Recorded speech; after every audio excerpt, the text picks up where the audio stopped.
سورہ شعراء میں اللہ جل وعلا ارشاد فرماتا ہے یوم لا ينفع مال ولا بنون الا من اتى اللہ بقلب سلیم، جس دن نہ مال کام آئے گا نہ بیٹے کام آئیں گے مگر وہ جو اللہ کے حضور حاضر ہوا سلامت دل لے کر۔ اگر آخرت میں مردہ دل لے کر اللہ کی بارگاہ میں حاضر ہوئے تو تباہی اور بربادی کے علاوہ کچھ ہاتھ نہیں آئے گا، نہ اولاد کام آئے گی نہ مال کام آئے گا۔ کامیاب وہی ہوگا جو اللہ کی بارگاہ میں زندہ دل لے کر حاضر ہوگا، یعنی گناہوں سے پاک اور محبت اور معرفت الہی کے نور سے منور دل لے کر جو بارگاہ خداوندی میں حاضر ہوگا کامیاب وہی ہوگا۔ آؤ میرے احبہ، آج عید سے پہلے ہی ایڈوانس میں تمہیں عیدی کے طور پر ایک انمول تحفہ دیتا ہوں۔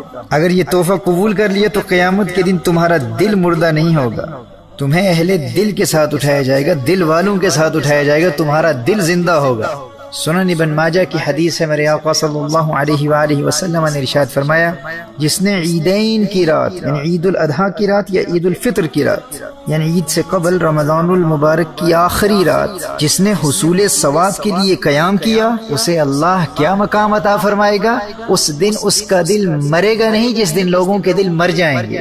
محترم احبہ، اگر آخرت میں قلب میت نہیں، مرا ہوا دل نہیں، زندہ دل لے کر اللہ کی بارگاہ میں حاضر ہونا چاہتے ہو تو چاند رات کی قدر کرو۔ جو اللہ کی عبادت اور یاد الہی کے ذریعے اس چاند رات کی قدر کرتا ہے تو پھر یہ چاند رات اس کے دونوں جہانوں کو چار چاند لگا دیتی ہے۔ لوگوں نے اس مبارک رات کی اہمیت کو سمجھا ہی نہیں ہے۔ کس قدر محرومی ہے ان نادانوں کے لیے جو دونوں جہانوں میں دلوں کو حقیقی زندگی دینے والی اس مبارک رات، اس چاند رات کو شاپنگ مالز اور مارکیٹ پلیسز میں اور بازاروں کے غیر شرعی اور مخلوط ہجوم اور مجالس میں ضائع کر دیتے ہیں۔ انہیں اپنی محرومی کا اندازہ ہی نہیں ہے۔ حضرت عبداللہ ابن عباس رضی اللہ تعالیٰ عنہما سے مروی ہے کہ جب عید الفطر کی مبارک رات آتی ہے تو اسے لیلۃ الجائزہ یعنی انعام کی رات کہا جاتا ہے۔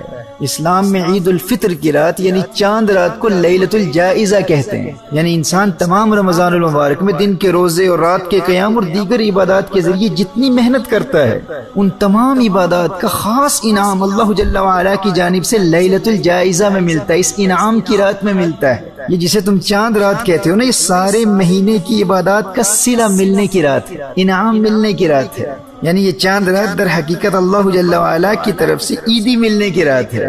اس رات براہ راست اللہ کی بارگاہ سے عیدی ملتی ہے۔ اور عیدی کی ایک صورت یہ بھی ہے کہ اللہ جل وعلا اپنی معرفت کے طلبگاروں کے قلوب کو ایسا منور کر دیتا ہے کہ ان دلوں کی پھر کبھی موت واقع نہیں ہوتی، وہ اس دنیا میں بھی زندہ رہتے ہیں اور آخرت میں بھی زندہ رہتے ہیں۔ دیکھیے، جب عید آتی ہے نا تو لوگ اپنی اپنی حیثیت کے مطابق عیدی دیتے ہیں۔ کوئی خاندان کا بڑا شخص ہو، کوئی معروف شخص ہو، کوئی امیر یا کوئی سخی انسان ہو تو وہ اپنے مقام و مرتبے کے مطابق عام لوگوں کی بنسبت زیادہ عیدی دیتا ہے۔ تو بھائی اس کا کیا مقام ہوگا جسے اللہ کی بارگاہ سے عیدی ملتی ہو، جسے اللہ خود عیدی دیتا ہو۔ اب چھوٹے بچوں کو شوق ہوتا ہے نا کہ فلاں انکل گھر آئیں گے تو ہمارا اس وقت گھر میں موجود ہونا ضروری ہے کیونکہ ان سے بہت عیدی ملے گی۔ لیکن جب وہ انکل گھر میں آئیں اور اس بچے کو ان کے آنے کے وقت کا علم بھی ہو لیکن عین اسی وقت وہ بچہ گھر سے باہر بازار میں کہیں گھومنے کے لیے چلا جائے تو اسے گھر لوٹنے پر پھر کتنا افسوس ہوگا کہ وہ باقی بچوں کو عیدی دے کر چلے بھی گئے اور میں گھر میں موجود ہی نہیں تھا۔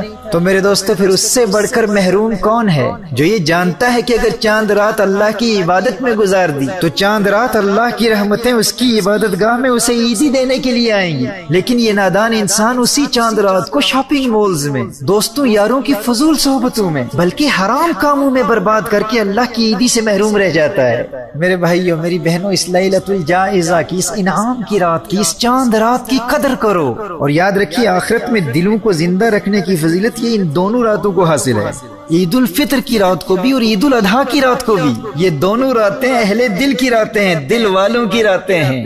ان مبارک راتوں میں شب بیداری کی فضیلت اس قدر ہے کہ حافظ ذکی الدین المنذری نے ترغیب و ترہیب میں حضرت معاذ بن جبل رضی اللہ تعالیٰ عنہ کی روایت نقل کی ہے۔ فرمایا جو ان 5 راتوں میں شب بیداری کرے اس کے لیے جنت واجب ہو جاتی ہے۔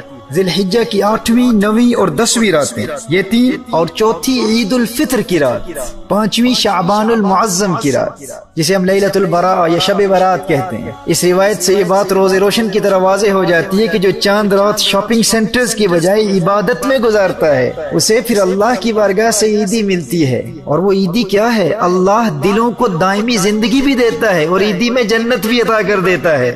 اس روایت میں یہی فرمایا کہ جو ان راتوں میں شب بیداری کرے پھر اس کے لیے جنت واجب ہو جاتی ہے۔ لہٰذا محترم احبہ اس خاص رات کو فضول کاموں میں ضائع نہ کیجیے گا۔